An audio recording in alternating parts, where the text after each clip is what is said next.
बलबीर सिंह जी विधानसभा महासचिव, महेंद्र पाल जी जिला सचिव, संतोष पाल जी विधानसभा उपाध्यक्ष, भीमपाल जी विधानसभा प्रभारी और राम सिंह जी विधानसभा अध्यक्ष, जय सिंह जी जिला उपाध्यक्ष, छन्नूलाल कुशवाहा जी जिला सदस्य, महेंद्र सिंह बलदेव जिला उपाध्यक्ष, बसंत सिंह जिला उपाध्यक्ष, राजकुमार गुप्ता जी वरिष्ठ कार्यकर्ता तथा महिला प्रकोष्ठ की जिला अध्यक्ष बहन सुरेखा कुशवाहा जी और हमारे साथ बैठे इस मंच पे सम्मानित पूर्व मंडल अध्यक्ष जी, दोस्तों और यहाँ पर इस मीटिंग में आए हुए हमारे नौजवान साथीगण, हम आप लोगों का बहुत बहुत हार्दिक स्वागत और अभिनंदन करता हूं। दोस्तों, आप लोगों ने अभी सुना, तमाम हमारे जन अधिकार पार्टी के वक्तागणों ने जन अधिकार पार्टी की नीतियों को बताया और ये सच है, जन अधिकार पार्टी के राष्ट्रीय अध्यक्ष माननीय बाबू सिंह कुशवाहा जी के निर्देशानुसार इस बुंदेलखंड की जिम्मेदारी जो हमको दी गई है, उस जिम्मेदारी को हम बखूबी 2 तारीख से निभाते हुए आज आपके इस चित्रकूट जिले में जिला समीक्षा बैठक करने आया हूं। और इस जिला समीक्षा बैठक में दोस्तों, आप लोग जानते ही हैं, आप लोग जितने भी जिले के जन अधिकार पार्टी के सभी पदाधिकारी हैं, सदस्यगण हैं, विधानसभा के पदाधिकारी हैं, विधानसभा के सभी सदस्यगण हैं, आप लोग खुद अपने आप में समीक्षा कर ही रहे होंगे, लेकिन हम इतना कहेंगे कि आज यहाँ पर जो जनसंख्या इतनी है, आने वाले समय में माननीय बाबू सिंह कुशवाहा जी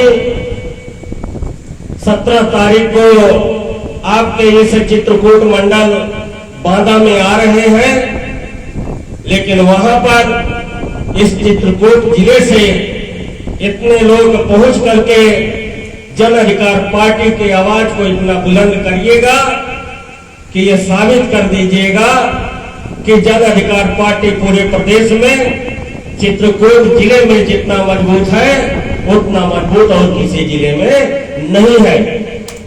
ये आपको 17 तारीख को साबित करने का मौका है। आज हम समीक्षा बैठक करके जो जा रहे हैं, माननीय बाबू सिंह कुशवाहा जी के संदेशों को जो लेकर के मैं आया हूं, उन संदेशों को आज आप तक पहुंचाने का मैं जो काम कर रहा हूं, और उन संदेशों का महज एक ही उद्देश्य है कि आने वाले समय में नवंबर में जो नगर पालिका का चुनाव होने जा रहा है, 2024 में जो लोकसभा का चुनाव होने जा रहा है और 2027 में जो विधानसभा का पुनः चुनाव होगा, इन चुनावों की तैयारी आपको कैसे करनी है। जन अधिकार पार्टी कहीं से कमजोर नहीं है दोस्तों। आप लोगों ने 2022 में साबित कर दिया है कि जन अधिकार पार्टी 5 साल में पूरे प्रदेश में 5वें नंबर की पार्टी बन करके उभर के आई है। आपने देखा होगा, जन अधिकार पार्टी कभी शासन सत्ता में नहीं रही है। 2016 में पार्टी बनी, 2022 में विधानसभा का चुनाव फुल फ्लैश में लड़ा। जन अधिकार पार्टी 2022 के चुनाव में 138 विधानसभाओं पर जन अधिकार पार्टी के कैंडिडेट उतारे गए थे। बाकी और विधानसभाओं में जो हमारे पार्टी के गठबंधन के लोग थे, उनके भी प्रत्याशी उतारे गए थे। लेकिन दोस्तों, जो उम्मीदें थी, जिस भरोसे के साथ जन अधिकार पार्टी विधानसभा का चुनाव लड़ रही थी, जिस भरोसे के साथ आपके राष्ट्रीय अध्यक्ष माननीय बाबू सिंह कुशवाहा जी पूरा 30 दिन हेलीकॉप्टर रैली किए थे। और एक चीज आप लोगों को बता दूं, जन अधिकार पार्टी ही एक ऐसी पार्टी है जिसका हेलीकॉप्टर पूरा 30 दिन उड़ा है। ये पूरे प्रदेश में तीसरी ऐसी पार्टी थी कि जिसका हेलीकॉप्टर 30 दिन लगातार पर डे प्रतिदिन 4 विधानसभाओं में हेलीकॉप्टर की रैलियां हुआ करती थी। भारतीय जनता पार्टी, समाजवादी पार्टी और जन अधिकार पार्टी का हेलीकॉप्टर पूरा 1 महीना उड़े हैं। बहुजन समाज पार्टी का हेलीकॉप्टर मात्र 18 दिन उड़े थे। 18 मंडल है, 18 दिन उड़े थे। एक मंडल में उन्होंने हेलीकॉप्टर उड़ाया था। तो इससे आप अनुमान लगा सकते हैं आप कहीं से कमजोर नहीं है। यदि कमजोर किया है तो वह सिर्फ समाज ही ने बाबू सिंह कुशवाहा जी को कमजोर किया है और जन अधिकार पार्टी को कमजोर करने का काम किया है। आपने देखा कैसे कमजोर किया है। जहां जहां माननीय बाबू सिंह कुशवाहा की रैलियां हुआ करती थी, वहां पर कम से कम 10,000, 5,000, 7,000, 8,000 लोगों को भीड़ हुआ करती थी। लेकिन दोस्तों, जब वोट देने का टाइम आया तो हम कहीं 2500 वोट पा रहे हैं, तो कहीं 2600 पा रहे हैं, कहीं 3500 पा रहे हैं, कहीं 5000 वोट पा रहे हैं। सबसे ज्यादा वोट हम प्रतापगढ़ जिले में 20,000 वोट पाए हैं। बाकी हर विधानसभाओं में हम कहीं 5,000 पाए, कहीं 5700 पाए, कहीं 3400 पाए, कहीं 3500 पाए, कहीं 2,500 पाए, कहीं 1700 पाए। ये रहा है। क्यों इतना हम कम वोट पाए? इसके पीछे क्या आप लोगों ने कभी सोचा है? कभी आप लोगों ने मंथन किया है इसके पीछे कि भीड़ तो इतनी ज्यादा आती थी लेकिन वोट इतना कम क्यों मिला? इसके पीछे दोस्तों जानते हैं, हमारी और आपकी अज्ञानता है।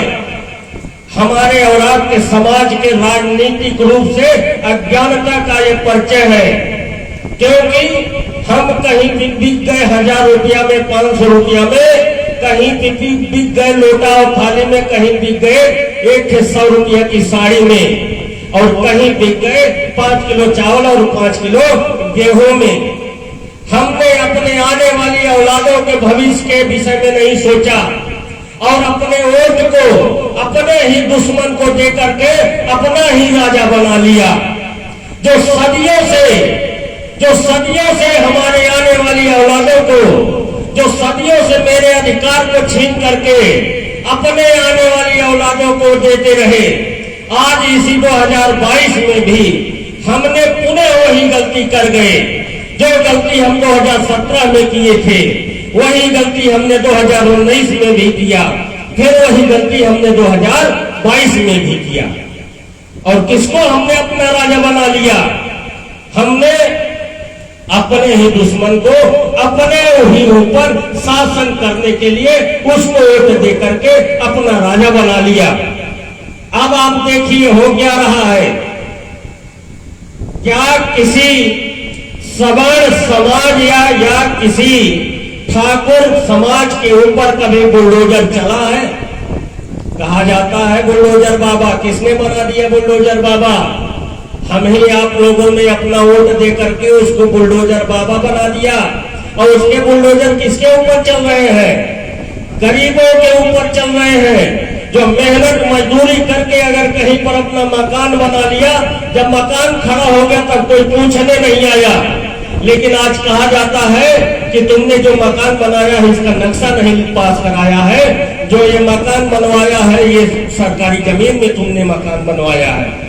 इस तरह से कह करके आपको सुनते नहीं है, तुरंत बुलडोजर से आपके मकान को गिरा देते हैं और आपको माफिया घोषित कर देते हैं। तो दोस्तों, ये कहां जा रहा है? हमारे आने वाली औलादों के हक और हिस्से को छीन ले रहे हैं। आज नौकरियां छीन ले रहे हैं। आपकी ठेकेदारी पट्टेदारी छीन ले रहे हैं। आपका हक और हिस्सा कहां मिल रहा है? आपके हक और हिस्से की लड़ाई जन अधिकार पार्टी के राष्ट्रीय अध्यक्ष माननीय बाबू सिंह कुशवाहा जी इस लड़ाई को लड़ने के लिए निकले हैं। इस लड़ाई में माननीय बाबू सिंह कुशवाहा के साथ ये पाल समाज का बेटा आज उनके साथ कंधे से कंधा मिला करके खड़ा हुआ है। हम आप लोगों को भरोसा दिलाता हूं, अगर कुशवाहा साथ सैनी समाज बाबू सिंह कुशवाहा के साथ खड़ा हो जाए तो मैं आपको भरोसा दिलाता हूं कि पाल समाज, नाई समाज, धोबी समाज, विश्वकर्मा समाज, कहार समाज, अन्य और समाज जितने भी हैं आपके साथ एक साथ खड़ा होने के लिए आज भी तैयार है। लेकिन साबित आपको करना है। सबसे पहले आगे आपको आना होगा सबसे पहले कि ये कुशवाहा साथ सैनी समाज माननीय बाबू सिंह कुशवाहा के साथ खड़ा है। और यहाँ पर आए हुए हमारे जो पाल समाज के भाई हैं, हम आप लोगों से निवेदन करता हूं, ये उत्तर प्रदेश की बागडोर माननीय बाबू सिंह कुशवाहा जी ने आपके भाई, आपके भतीजे या आपके बेटे चंद्रसेन पाल के हाथ में सौंपी है। आप लोग मेरे हाथों को मजबूत करिए, मेरे कंधों को मजबूत करिए। हम आपको आपका हक और हिस्सा दिलाने का काम मैं करूंगा। मैं अपने पांच समाज भाइयों से यह आह्वान करता हूं, तमाम जब वोट का टाइम आता है तमाम लोग आपके बीच में आते हैं, तमाम दूसरी जातियों के लोग आते हैं, कई समाजवादी पार्टी के लोग आएंगे, कई भारतीय जनता पार्टी के लोग आएंगे, कई बहुजन समाज पार्टी के लोग आएंगे। आपको तमाम तरह के प्रलोभन देंगे, तमाम तरह के इतिहास के विषय में जानकारी देंगे। लेकिन दोस्तों, आपका वोट लेने के बाद वो लोग क्या करते हैं? आपका वोट लेकर के जब वो शासन सत्ता पर बैठते हैं तो आपकी ही जमीन हड़पने का वो लोग काम करते हैं। आपकी ही बहन बेटियों और बहनों के इज्जत के साथ खिलवाड़ करने का काम वही लोग करते हैं। क्या कभी हम अपने पाल भाइयों से पूछता हूं, क्या कभी ऐसा हुआ कि कुशवाहा समाज आपके साथ कहीं अत्याचार किया हो? कुशवाहा समाज आपके साथ कभी अत्याचार नहीं करता है। कुशवाहा समाज हमेशा आपके साथ कंधे से कंधा मिला करके चलने का काम करता है। इसलिए हम आप लोगों से कहते हैं कि इस चित्रकूट जिले में आप सब लोग जन अधिकार पार्टी के साथ जुड़ करके चंद्रसेन पाल के हाथों को मजबूत करिए, माननीय बाबू सिंह कुशवाहा जी के हाथों को मजबूत करिए। जिस दिन शासन सत्ता में आएंगे उस दिन दोस्तों आपके आने वाली औलादों के जो भी, चाहे बीएड है, चाहे बीटीसी है, जो भी जिस डिग्री लेकर के जो अपने स्कूल या अपने कॉलेज से निकलेगा, निश्चित तौर से जन अधिकार पार्टी उसके हाथ में सरकारी नौकरी देने का काम करेगी। ये हम भरोसा दिलाता हूं। वर्तमान में जो पार्टी है आप देख रहे हैं, आपके बच्चों के साथ किस तरह से उनके भविष्य का खिलवाड़ कर रही है, उनकी मिलने वाली नौकरियों को वो छीन रही है, उनके साथ उनका जो रोजगार था उस रोजगार को छीनने का काम कर रही है। अभी हमने भारतीय जनता पार्टी को आप लोगों ने वोट दे करके या ओबीसी एससी समाज अपना बहुमूल्य वोट दे करके भारतीय जनता पार्टी को जिताया। और आज क्या हो रहा है देख रहे हैं, सबसे ज्यादा सीआरपीएफ और बीएसएफ में जो भारत की सीमा के पास जो सेना लगाई गई है उसमें जितने भी सिपाही लगे हुए हैं सीमा पर, उनमें से आप लोग देख सकते हैं कि सबसे ज्यादा उसमें ओबीसी और एससी के बेटे लगाए गए हैं। दोस्तों, हमारे पास मोटी रकम नहीं होती है कि हम अपने बच्चों को मोटी रकम दे करके एमबीबीएस या आईआईटी या उनको हम वैज्ञानिक बना सकें। हमारे पास कमाई का कोई साधन नहीं है, घर की जिम्मेदारियां हैं। हमारे बच्चे हाई स्कूल इंटर पास होते ही अपने घर की जिम्मेदारी को देखते हुए वो लोग शारीरिक मेहनत करके दौड़ करके जब सीआरपीएफ या बीएसएफ में वैकेंसी निकलती थी तो उसमें भर करके वो लोग सीआरपीएफ या बीएसएफ में भर्ती हो जाया करते थे। आप लोग देख सकते हैं कि सीमा पर जितने भी पुलिस जिन लाखों की संख्या में बीएसएफ और सीआरपीएफ के जो सिपाही लगाए गए हैं वो सिपाही आपके ही 90% उसमें ओबीसी और एससी के बच्चे भर्ती हैं। ये बीजेपी की सरकार जब उसने देख लिया कि कम से कम 8 से 10 लाख ओबीसी और एससी के बच्चे सीआरपीएफ और बीएसएफ में भर्ती हैं और ये लोग 20-20 साल नौकरी करने के बाद पेंशन लेते हैं, तो उसने कहा कि ऐसा नियम लगा देता हूं कि 4 साल के बाद सब बेरोजगार हो जाएंगे, सब डंडा लेकर के किसी फैक्ट्री या किसी बहुमंजिला इमारत में वाचमैनी का काम करेंगे। दोस्तों, उसने क्या किया, एक अग्निवीर योजना ले आ दिया। उस अग्निवीर योजना में क्या है कि जो लड़का भर्ती होगा उसकी नौकरी मात्र 4 साल रहेगी, 4 साल के बाद वो पार हो जाएगा, पेंशन नहीं मिलेगी, उसमें पेंशन की व्यवस्था नहीं है।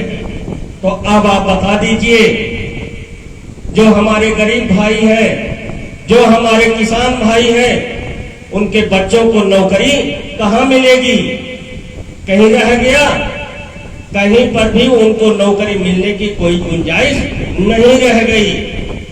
तो इसलिए ये जो वर्तमान सरकार है, इस सरकार को जो हम ही लोगों ने वोट दे करके अपना राजा बना लिया, आज यही वहां लोकसभा में बैठ करके ऐसा आदेश पारित कर रही है कि जो ओबीसी और एससी के बच्चों के जो नौकरियां मिलने का साधन हुआ करता था, उन नौकरियों से दूर करने का ये काम कर रही है।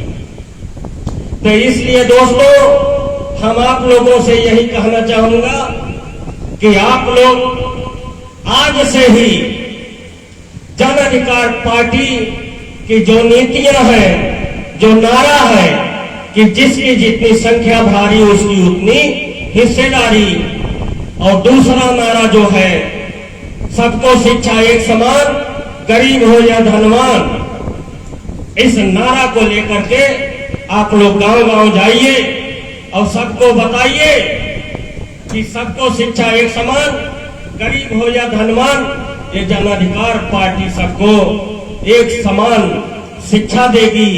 जब एक समान शिक्षा देगी तो सबको, सबके हाथ में, सभी नौजवानों के हाथ में बराबर की नौकरी रहेगी। एक समान शिक्षा कैसे दी जा सकती है?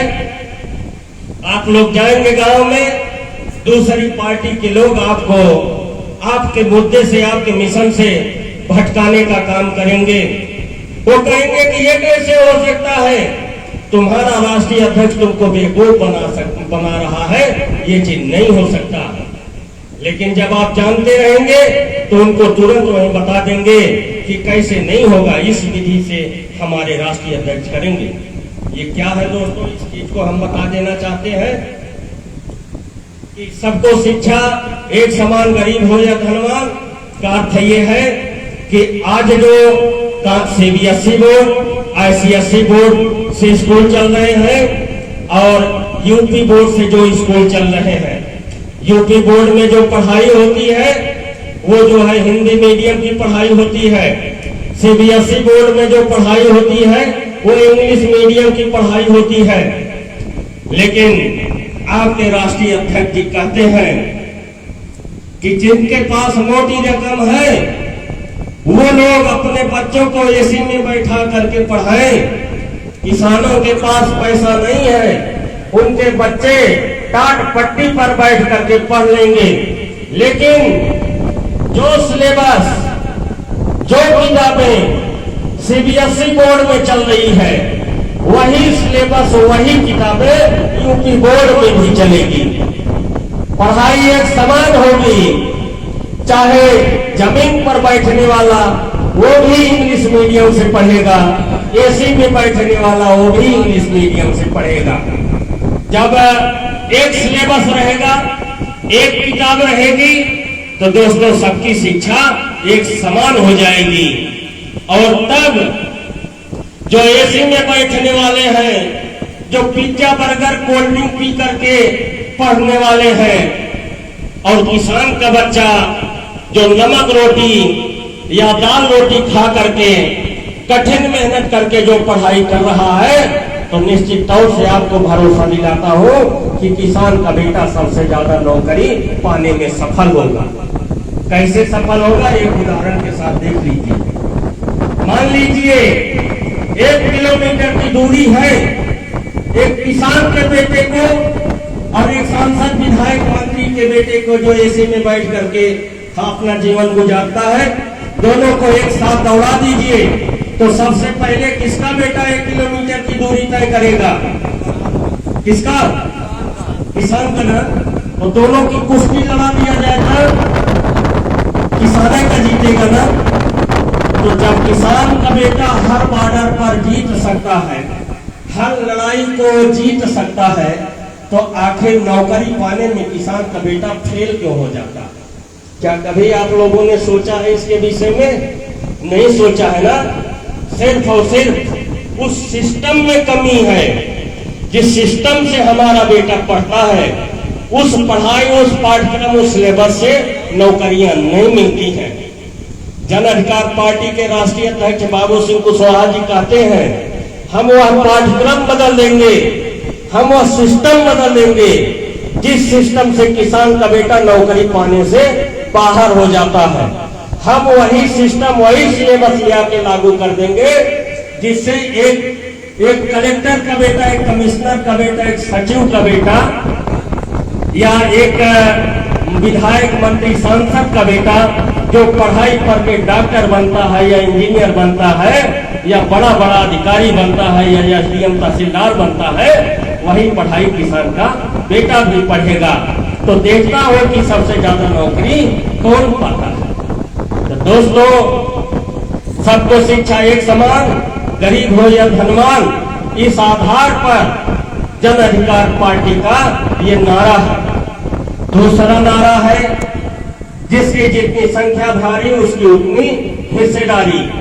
अर्थात ये है कि अगर जन अधिकार पार्टी की सरकार बनती है, सबसे पहले जाति जनगणना करा ली जाएगी। जाति जनगणना कराने के बाद यदि कुशवाहा समाज 10% है, पाल समाज 5% है, विश्वकर्मा समाज 3% है, धोबी समाज 4% है, कहार समाज 5% है, ब्राह्मण समाज 2% है, ठाकुर समाज 1% है, वैश्य समाज 3% है, तो ये सबका परसेंटेज निकल जाएगा। शेड्यूल कास्ट भाइयों का परसेंटेज निकल जाएगा, मुसलमान भाइयों का भी परसेंटेज निकल जाएगा। तो इस आधार पर मान लीजिए कुशवाहा समाज 10% है, तो अगर 50,000 प्राइमरी टीचरों की वैकेंसी निकलती है, तो कुशवाहा समाज को 10% नौकरी प्राइमरी टीचरों में मिलनी चाहिए। मिलनी चाहिए, नहीं मिलनी चाहिए। तो 50,000 का 10% कितना हुआ बताइए? 50,000 का 10% कितना हुआ? 5,000। 5,000 हुआ ना। तो 50,000 में 5,000 नव कुशवाहा समाज के नवयुवकों को प्राइमरी टीचर में नौकरी मिलेगी कि नहीं मिलेगी? अगर पाल समाज 5% है, तो 50,000 का 5% 2,500 होता है। तो 2,500 नौजवान भाइयों को, बहनों को प्राइमरी टीचर में पाल समाज की नौकरी मिलेगी। अगर 2% ब्राह्मण समाज है, तो 50,000 का 1,000 उनको नौकरी मिलेगी। वैश्य समाज अगर 3% है, तो 1,500 नौकरी उनको मिलेगी। लेकिन हो क्या रहा है आज की तारीख में? क्या हो रहा है? हम 85% वोट देते हैं और जो 10% वोटिंग करता है वो 85% हिस्सा लेकर के अपने भाइयों, भतीजों, बेटे, बेटियों, दामाद को नौकरी लगवा देता है। और हम लोग अपने बेटों को क्या कहते हैं? तुम स्कूल में पढ़ने नहीं जाते थे, मटर गश्ती करते थे, इसलिए तुम नौकरी नहीं पाए हो। देखो फलाना तिवारी का बेटा यही जो है ब्राह्मणगिरी करता था, शंख बजाया करता था इसी चित्रकूट में, आज वो जो है एसडीएम बन के आ गया। कहाँ से जानते हैं? इसी सिस्टम से। आपका बेटा मेहनत करके पढ़ाई करता है, नौकरी नहीं पाता, लेकिन जो शंख बजाया करता था वो एसडीएम बन जाता है। तो दोस्तों, वो केवल और केवल सिस्टम में कमी है। वह सिस्टम आज से नहीं, सन 1947 से लागू है। और कांग्रेस पार्टी की जब सरकार हुआ करती थी, उसकी भी यही सोच थी कि ओबीसी एससी को आगे बढ़ने मत दो, इनको राजनीति करने मत दो, इनको भूखे प्यासे बनाए रखो, जहिया अपने पेट पालने में उलझे रहे, इनके बेटे पढ़ने न पाए। जब पढ़ना शुरू कर देंगे तो इनको राजनीति भी समझ में आ जाएगी, और जिस दिन राजनीति करना सीख लेंगे उस दिन अपना हिस्सा हमसे ले लेंगे। ये कांग्रेसियों की नीति थी। उसी नीतियों पर ये बीजेपी गवर्नमेंट भी चल रही है, उसी नीतियों पर समाजवादी पार्टी भी चल रही है। थोड़ा से मानवर कांसीराम जी जब बहुजन समाज पार्टी की सरकार बनी तो वहां पर कुछ सभी समाज को उनका हक और हिस्सा मिला, लेकिन मानवर कांसीराम को इस पृथ्वी पर से जाने के बाद जब बहुजन समाज पार्टी की बागडोर मायावती के हाथ में आई तो मायावती की मालिक बन गए सतीश चंद्र मिश्रा। अब मायावती कहने के लिए बहुजन समाज पार्टी की रह गई, लेकिन उनकी पूरी की पूरी विचारधारा सतीश चंद्र मिश्रा की विचारधारा बहुजन समाज पार्टी में काम करने लगी। एक ऐसा वक्त आ गया, बहुजन समाज पार्टी में किसी भी समाज का नेता नहीं रह गया। आज की तारीख में न कुशवाहा समाज का कोई नेता बहुजन समाज में है, न पाल समाज का कोई नेता बहुजन समाज में है, न पटेल समाज का नेता कोई बहुजन समाज में है। इसी तरह से न ही कोई अल्पसंख्यक समाज का नेता बहुजन समाज में है। दोस्तों, अर्थात बहन मायावती का भी विचारधारा उन्हीं लोगों के पैटर्न पर अब चल रही है। तो इसलिए मानवर कांसीराम की विचारधारा को अगर आगे बढ़ाने वाला कोई है तो वो है आपका राष्ट्रीय अध्यक्ष माननीय बाबू सिंह कुशवाहा जी। और उसी विचारधारा को लेकर के आज हम आपके बीच में आए हुए हैं। हमने पार्टी की विचारधारा को बता दिया और हमारी पार्टी का जो विचारधारा है, हम अम्बेडकरवादी विचारधारा को लेकर के चल रहे हैं। हम संविधान की विचारधारा को लेकर के आगे चल रहे हैं। हम मानवर कांसीराम की विचारधारा को आगे लेकर के चल रहे हैं। दोस्तों, यही सब बातें हमें आपको बतानी थी और जो संगठन की बातें हैं वो हम आपको बता देना चाहता हूँ। आप लोग जल्द से जल्द जिले कमेटी का संगठन तैयार कर लीजिए। विधानसभा, कितनी विधानसभाएं हैं यहाँ? 2 विधानसभाएं हैं। दोनों विधानसभाएं में अध्यक्ष की नियुक्ति हो ही गई है और उन अध्यक्ष लोगों से हम ये कहना चाहता हूँ कि आप लोग जल्द से जल्द अपनी विधानसभाओं का गठन कर लीजिए और उन विधानसभाओं का गठन करने के बाद हर महीने में जिले लेवल की एक मीटिंग होनी चाहिए। ये जिला अध्यक्ष तय करते रहेंगे कि किस महीने में किस विधानसभा में मीटिंग होगी, कब मुख्यालय पे होगी, कब विधानसभाओं में होगी, कब किस विधानसभा में होगी। एक चीज और आप लोग ध्यान रखिएगा, जो भी जन अधिकार पार्टी की मीटिंग आप लोग लगाइएगा वो ये कोशिश करिएगा किसी गांव में लगाइएगा, क्योंकि हमारा जो वोटर है कमजोर है, हमारे जो भाई हमारे जो साथी हैं वो कमजोर है। वो 50 किलोमीटर 60 किलोमीटर दूरी चल करके एक दिन आने में शायद वो संभव ना हो उनके लिए, लेकिन हम अपने उन भाइयों से भी निवेदन करूंगा, महीने में एक दिन आप ये मान के चलिए कि आज अपने बेटे के लिए, आज अपनी बेटी के भविष्य को निर्माण करने के लिए हम अपना 100 रुपया का डीजल या पेट्रोल हम फूंक रहे हैं, जो कि जन अधिकार पार्टी में आप उस दिन आएंगे, जन अधिकार पार्टी की मीटिंग को आप अटेंड करेंगे और जन अधिकार पार्टी में उस दिन जो तय होगा, उस दिन जो एजेंडा बनाया जाएगा, उस एजेंडे के साथ आप लोग काम करने का कष्ट करेंगे और हर विधानसभाओं में यही चीज आप लोग तय करिएगा। दूसरी चीज, एक चीज मैं बताना चाहता हूँ, हमारे मीडिया प्रभारी महोदय थे, चले गए क्या? मीडिया प्रभारी जी चले गए क्या? एक चीज हम आप लोगों को बताना चाहता हूँ कि दोस्तों, हमारे पास कोई पेपर नहीं है, हमारे पार्टी का कोई चीफ ब्यूरो नहीं है किसी जिले में, किसी भी पेपर का हमारे पास न ही कोई टीवी चैनल है कि जो जन अधिकार पार्टी का एडवर्टीजमेंट करेगा या जन अधिकार पार्टी को नीतियों को निकालेगा। दोस्तों, आप ही लोग पत्रकार हैं, आप ही लोग मीडिया हैं, आप ही लोग चैनल हैं। आपके हाथ में जो ये एंड्रॉयड मोबाइल है, इस एंड्रॉयड मोबाइल में आप लोग अगर चाहें तो जन अधिकार पार्टी का प्रचार रोज करते रहेंगे।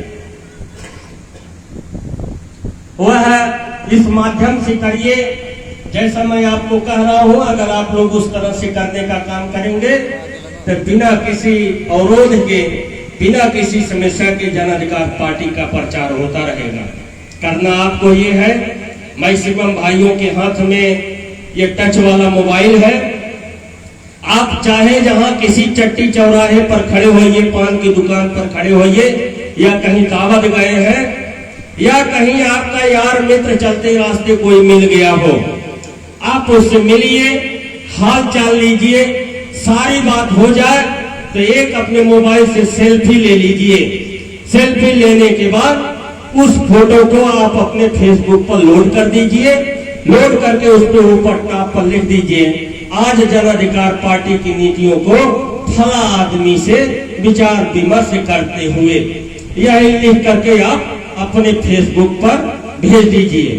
दोस्तों, हम आपको भरोसा दिलाता हूँ, कम से कम जितने फेसबुक से आपके लोग अटैच होंगे, 1000, 2000, 3000, 4000, वो 4000 लोगों में पहुंच जाएगा। यह रोज आप लोग कर सकते हैं, किसी से बिना कहे आप अपनी बात, जन अधिकार पार्टी की बात आप लोग रोज ये काम कर सकते हैं। और रोज तो आप लोग चौराहे पर या किसी चाय की दुकान पर या किसी पान की दुकान पर बैठते ही हैं, या जहां बैठ रहे हैं केवल एक चीज कह दीजिए कि यार जन अधिकार पार्टी के राष्ट्रीय अध्यक्ष माननीय बाबू सिंह कुशवाहा जी, बड़ी तेजी से इनके लोग जन अधिकार पार्टी में जुड़ रहे हैं, बहुत तेजी से पार्टी चल रही है, इतने कह करके आप लोग छोड़ दीजिए। वहां कुछ तो आपके विरोधी होंगे, तुरंत ही उसका विरोध करेंगे, और कुछ लोग नहीं बोलेंगे, लेकिन आप उनको जो है, जो आपका विरोध करे तो सही, न करे तो सही, आप इतने बोल करके वहां से हट जाइए, चल दीजिए, अपना काम करिए जो करना हो, जिसको जो बोलना हो अपना बोलता रहे, उस पे आप कोई जवाब मत दीजिए, फिर भी आपकी पार्टी का प्रचार हो जाएगा, फिर भी आपकी पार्टी का प्रचार हो जाएगा। आपको किसी पेपर में किसी पत्रकार को उसको पैसा देने की जरूरत नहीं पड़ेगी, उसको गिफ्ट देने की जरूरत नहीं पड़ेगी, और आपका प्रचार इस तरह से होता रहेगा। तो हमारे जो भी भाई लोग यहाँ हैं, जन अधिकार पार्टी के हमारे जो सिपाही हैं, हम आप सभी लोगों से आग्रह करते हैं, ये काम आप लोग करिए। और हमारी ये बहन जो महिला प्रकोष्ठ की जिलाध्यक्ष बैठी हुई है, सुरेखा कुशवाहा जी, हम आपसे भी कहते हैं कि ये महिला प्रकोष्ठ को आप भी जल्द से जल्द जिले लेवल से लेकर के विधानसभा लेवल तक इसका आप भी गठन करिए। और 17 तारीख को माननीय बाबू सिंह कुशवाहा जी आ रहे हैं बांदा में, मंडल अध्यक्ष जी आप लोगों को सूचित कर देंगे, गिरधारी लाल जी, आप लोग वहां पर ज्यादा से ज्यादा लोग पहुंच करके इस चित्रकूट का नाम को आप लोग जो है यहाँ की आवाज को बुलंद करिएगा।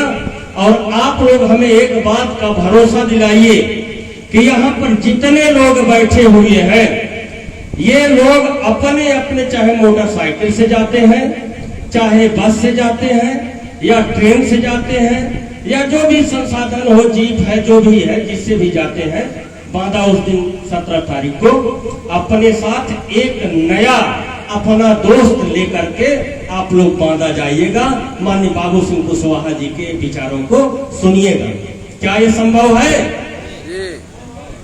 है संभव? भरोसा दिलाते हैं ना? जरूर जाइएगा। पाल साहब, एक अन्य पाल को लेकर के आप जरूर जाइएगा। ये आप जाएंगे तो मेरा हौसला बुलंद होगा। और जितने अन्य भाई बैठे हुए हैं, आप लोग भी एक नया साथी लेकर के जरूर जाइएगा, क्योंकि आप लोग जुड़े हैं, एक नए को जोड़ने की जरूरत है। वहां जाएंगे, वहां बात सुनेंगे, वो बाबू सिंह के विचारों से प्रभावित होकर के आपके साथ चलने का वो लोग काम करेंगे। यही सब बातें बतानी थी। एक के बात और थी कि उस दिन गांधी प्रेक्षागृह लखनऊ में माननीय राष्ट्रीय कोषाध्यक्ष जी ने जो कहा है कि हर विधानसभा से 200 रुपया पार्टी फंड में जमा करना है। तो जो हमारे विधानसभा अध्यक्ष जी लोग हैं, आप लोग इस चीज का 20 से 25 तारीख तक 200 रुपया चंदा लेकर के 10 रुपया, 5 रुपया 20 आदमी से चंदा लेकर के आप उनको जन अधिकार पार्टी में भी शामिल करिए। और वही 10, 20 रुपया लेकर के जब 200 रुपया हो जाए, उसको आप लोग पार्टी फंड में जमा कर दीजिए, जिसका खाता नंबर, अकाउंट नंबर आप लोगों के पार्टी ग्रुप में भेज दिया गया है, जो राष्ट्रीय कोषाध्यक्ष प्रहलाद मौर्य जी ने उस दिन प्रेक्षागृह में बोले थे। तो यही सब बातें हमें कहनी थी। माननीय बाबू सिंह कुशवाहा जी के जो संदेश है, ये संदेश हम आज आप लोगों तक पहुंचा दिया हूं।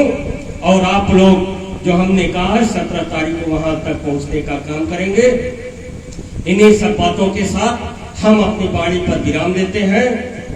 और आप सभी लोगों को मैं पुनः धन्यवाद देता हूं कि जो इतनी गर्मी में इतना अपना कीमती समय निकाल करके हमें आप लोगों ने अपना समय दिया है, उसके बहुत बहुत धन्यवाद। नमो बुद्धाय।